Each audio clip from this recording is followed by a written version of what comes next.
Welcome back to my channel, and in today's video I'm going to be doing the Romantasy book tag. This tag was created by Jess from Peace Love Books, and I will share the original video down below, and I really recommend that you go and check out the original video. And if you have done this tag, then please feel free to share your links in the comments, because I love watching these tags because I get some recommendations for books that I maybe not have heard of before, or books that I need to prioritise on my TBR. So please do let me know, and if you've got any recommendations, please share them.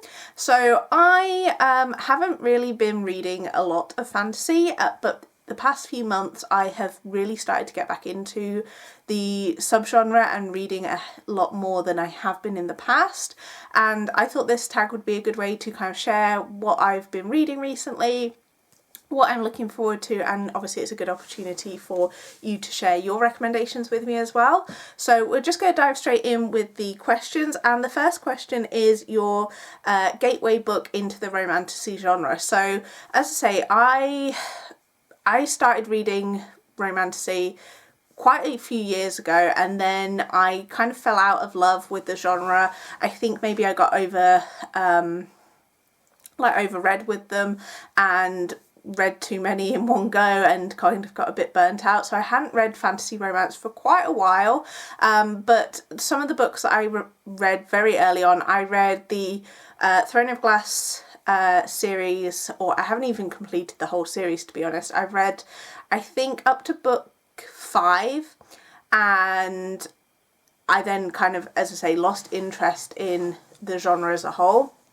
So the Throne of Glass series I started, and the A Court of Thorns and Roses series I read up to book 3 that was published at the time. I actually read A Court of Thorns and Roses when it first came out, which I think was like in 2015 or something like that. It was quite a while ago, but I did read that when it came out. And the other series I would say kind of got me into the genre was the Mortal Instruments series by Cassandra Clare, the Shadowhunter Chronicles. Again, I'm not up to date with that series, but I read the Mortal Instruments series, the Infernal Devices, the Lady Midnight series, whatever that one was called, and I think she's got a few other series that I'm not up to date with, but they are ones I would say were definitely my gateway into the genre. I read those quite a few years ago, and then it's really within the last few months I've been starting to read more from the genre and getting back into it and having a really good time reading it. And then we have longest book that you've read, and I have a few answers for this. I had a look at my Goodreads, because you can filter it to kind of how many books you've like by page count, and some of the longest ones were ones that I read a really long time ago, so I didn't want, I will share those, but I can't really say too much about them because I read them so long ago I really don't remember too much about them. Some of these I do kind of want to reread them though. So the longest book that I've got on my list was Queen of Air and Darkness by Cassandra Clare. This was part of one of her Shadowhunter series. I cannot remember which one. I'll put on the screen what series that is from, and that was 893 pages, and I don't really remember too much about it. I do kind of want to reread the Shadowhunter books, but it's finding the time to do them. And then we have House of Earth and Blood by Sarah J Maas, which is the first book in the, is it called Crescent City series? That had 803 pages, and I remember at the time liking it, and I know a lot of people love this series, so I really need to revisit that, but I would definitely need to reread the first book. And then the one that's the most recent read that is the longest is The Ashes and the Star-Cursed King, which was by Carissa Broadbent, which had 737 pages. I don't love reading long books, to be honest. I don't read a lot of long books. I'm obviously starting to read a few longer ones because I am reading more fantasy, but I'll be honest, I feel like sometimes they just don't need to be that long. So yeah, I haven't read a ton of long books, but they are the longest ones I've read. Next question is underrated romantasy, and I have two answers for this. So I have the Crimson Moth duet here by Kristen Cicerelli. This is the first book, The Crimson Moth, and then this is book 2, The Rebel Witch. I really enjoyed this duet. This series is just a duet, so this is now complete, and I gave both books 5 stars. Really, really loved this series and would definitely recommend it. It is about a witch, and in this world being a witch is illegal. You're not allowed to be a witch, and it's between a romance between a witch and a witch hunter, and the first book ends on a really big cliffhanger, so you will definitely want to have book 2 on hand so you can dive straight into it. But really recommend this duet, and I am not one for big long series, which you'll see when we get to one of the later questions, but this one really, really loved. And another one that I thought I'd mention was The Hurricane Wars by Thea Guanzon. I read that one recently and quite liked that one as well, and I don't really hear anyone talk about it very much, but I did quite enjoy it, and I've got the second book in the series to read very soon, so definitely would recommend that. Then the next question is longest series that you've read. Now, as I say, I am not a big lover of series. I definitely prefer duets or trilogies where the story is kind of complete within a few books. And the thing that with series that I don't like is obviously there's big gaps in between the books, and by the time the next book comes out, 9 times out of 10 I've forgotten what happened in the previous book, and I don't always have time to revisit previous installments before the new book comes out.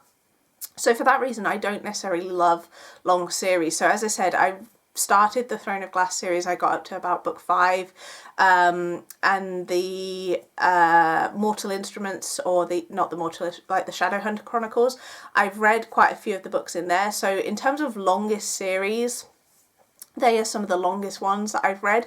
But in terms of ones that I've read more recently, I would say the Hades and Persephone saga by Scarlett St. Clair. This has quite a few books in. I can't actually remember how many it's got in now, but definitely more than 5, and this one I've read quite recently. This is the first book, A Touch of Darkness, and as I say, this is a Hades and Persephone retelling. I think there are 3 or 4 books from Persephone's point of view, and then we get some from Hades' point of view as well.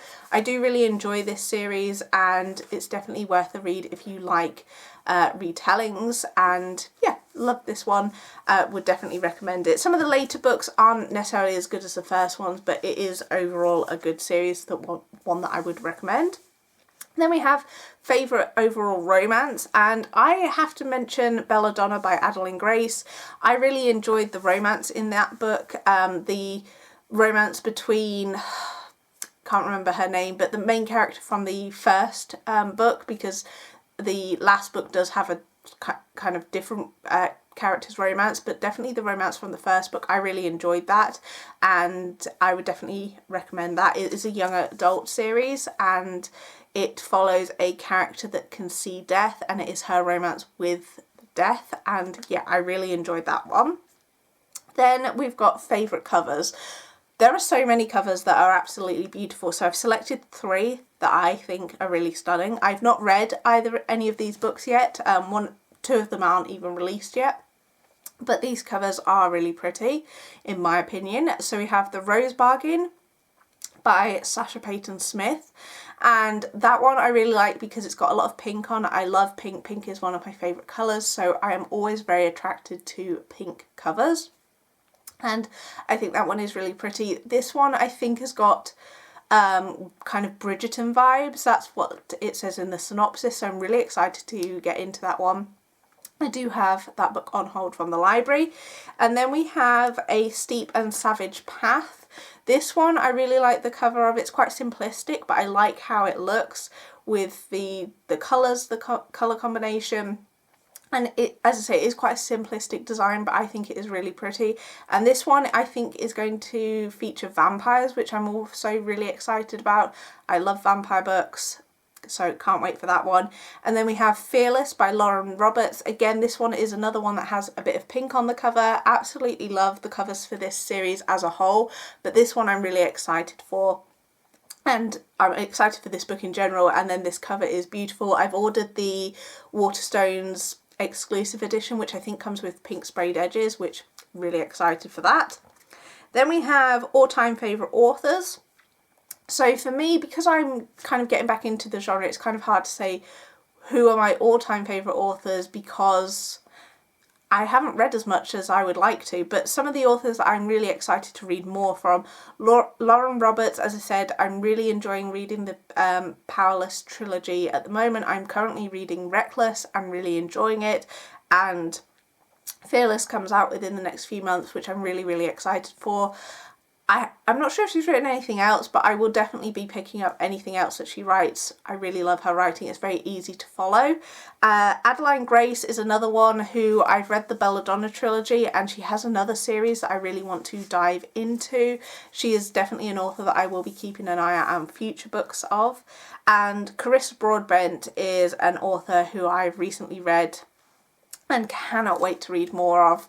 And yeah, she is definitely one to watch. If you like vampires, you definitely need to pick up her books.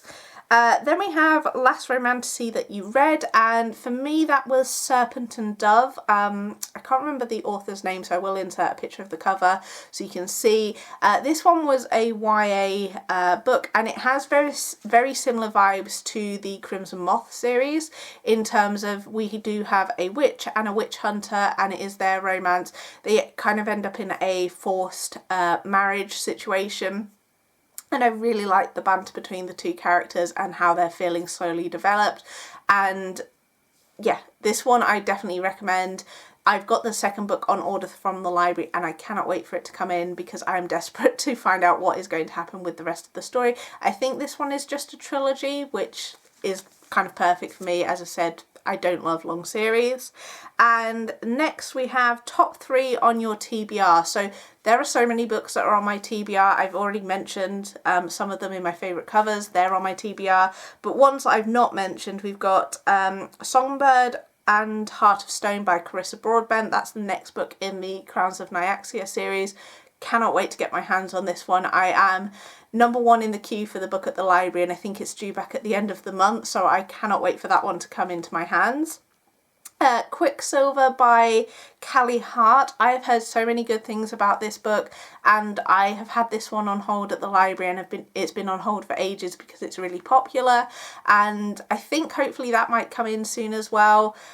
But again, cannot wait for that one. That one is, I think, features Fae, which is quite interesting. I've not read any Fae books for a while. And then I have Blood and Honey, which is the sequel to Serpent and Dove, which I just mentioned in the answer to the last question.